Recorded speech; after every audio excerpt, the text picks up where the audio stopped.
بسم اللہ الرحمن الرحیم اللہم صل علی محمد وآل محمد الہی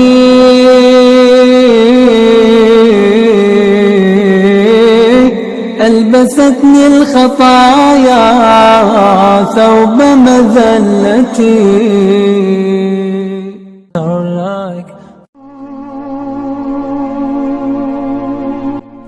صحیح مسلم میں حدیث مبارکہ ہے جس کا خلاصہ کچھ اس طرح سے ہے کہ یاجوج ماجوج ہر طرف پھیل جائیں گے اور قبضہ کر لیں گے ہر فائدہ مند جگہ پر، اور ان کی پہلی لہر جب نہر تبریہ کے کنارے پہنچے گی تو وہاں سے پانی پیے گی، اور جب ان کی آخری لہر اس دریا پر پہنچے گی تو وہ سوال کرے گی کہ کیا یہاں کبھی پانی تھا؟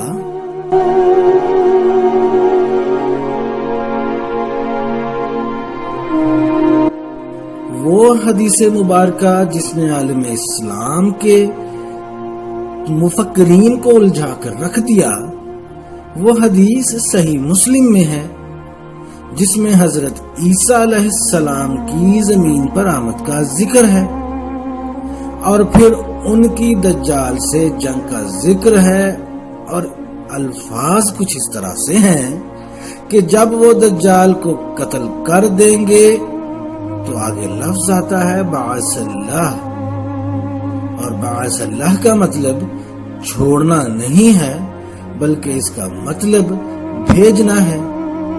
یعنی عالم اسلام کے اسکالرز نے اس لفظ کا مطلب یہ لیا کہ دجال کے مارے جانے کے بعد اللہ تعالی یاجوج ماجوج کو آزاد کر دے گا، یعنی چھوڑ دے گا.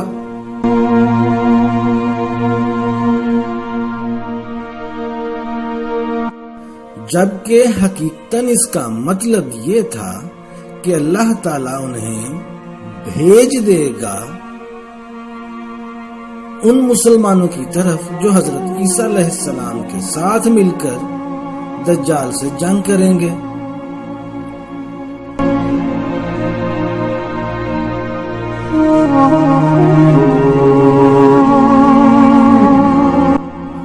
ہم واپس چلتے ہیں اپنی اس پہلی حدیث کی طرف جس کو ہم نے بیان کیا تھا.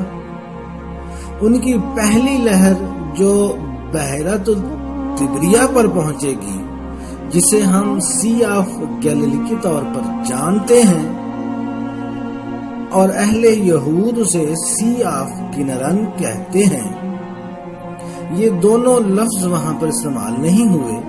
ایک تیسرا لفظ لیک آف تبریہ بھی موجود ہے، اس کا نام، اور یہی نام حدیث مبارکہ میں استعمال ہوا، بحیرہ تبریہ. یہ تینوں ایک ہی دریا کے نام ہیں.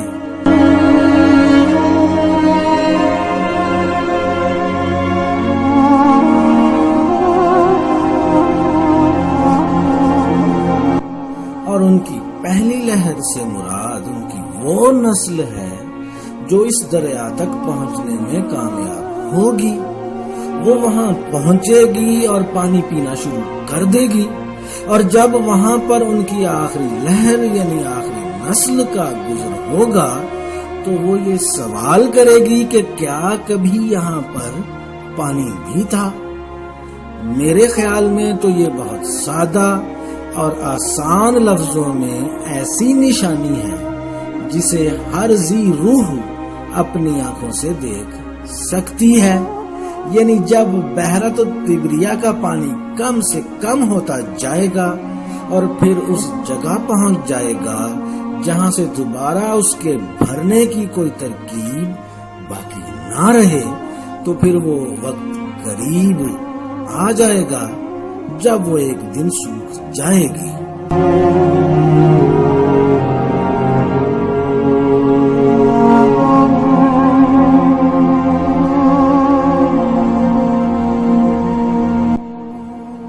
کیا آپ جانتے ہیں کہ اس دریا یا نہر میں اس وقت پانی کا درجہ کیا ہے؟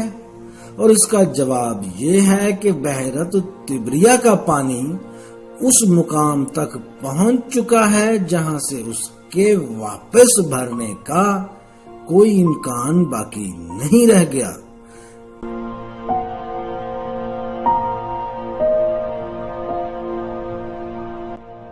یہ اس بات کی نشانی ہے کہ یاجوج ماجوج کی لہریں وہاں سے گزر رہی ہیں، وہ بحر طبریہ سے گزرتی ہیں اور وہاں سے گزر کر یروشلم میں چلی جاتی ہیں۔ جب وہ یروشلم میں جاتے ہیں تو سوال یہاں پر یہ ہے کہ وہ اس پانی کا کرتے کیا ہیں؟ وہ سارے کا سارا پانی پی نہیں رہے ہیں۔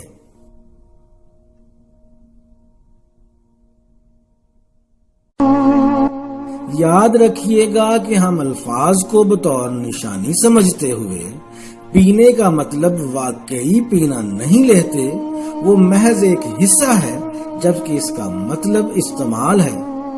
اسرائیل نے اپنے صحراؤں کو سرسبز بنا لیا اور عرب اس قابل نہیں ہیں۔ یہود کہتے ہیں کہ ہم اس ٹیکنالوجی کو حاصل کر چکے ہیں جس سے ہم صحراؤں کو سرسبز خطوں میں بدل دیتے ہیں۔ جیسے جیسے وقت گزرتا گیا پانی کی سطح کم سے کم ہوتی گئی۔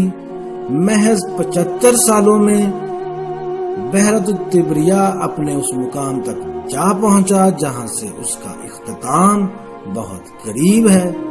آپ بحیرۃ الطبریہ کی فوٹیج ہی دیکھ لیں، آپ جان سکتے ہیں کہ اس کی حالت اس وقت کیا ہے، اور وہ وقت بہت جلد آپ کے سر پر موجود ہوگا جب یہاں پر کوئی شخص کھڑا ہوگا اور یہ الفاظ دہرائے گا کہ کیا یہاں پر کبھی کوئی پانی بھی موجود تھا؟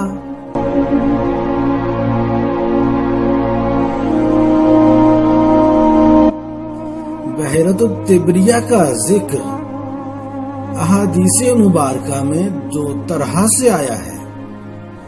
ہم نے یہاں پر جو حدیث آپ کے سامنے رکھی تھی اس حدیث میں اس نہر یا دریا کا نام یاجوج ماجوج کے ساتھ منسلک ہو کر آپ تک پہنچا ہے۔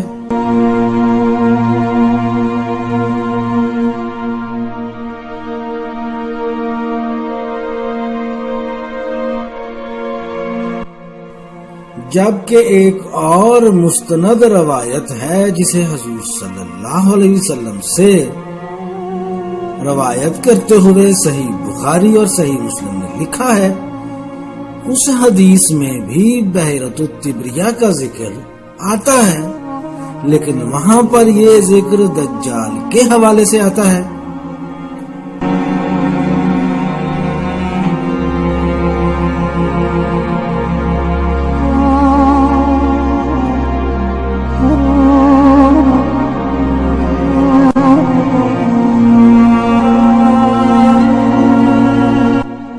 کیا آپ نے اس مشہور ترین حدیث مبارکہ کو جسے تمیم داری کی روایت کہا جاتا ہے سنا ہے؟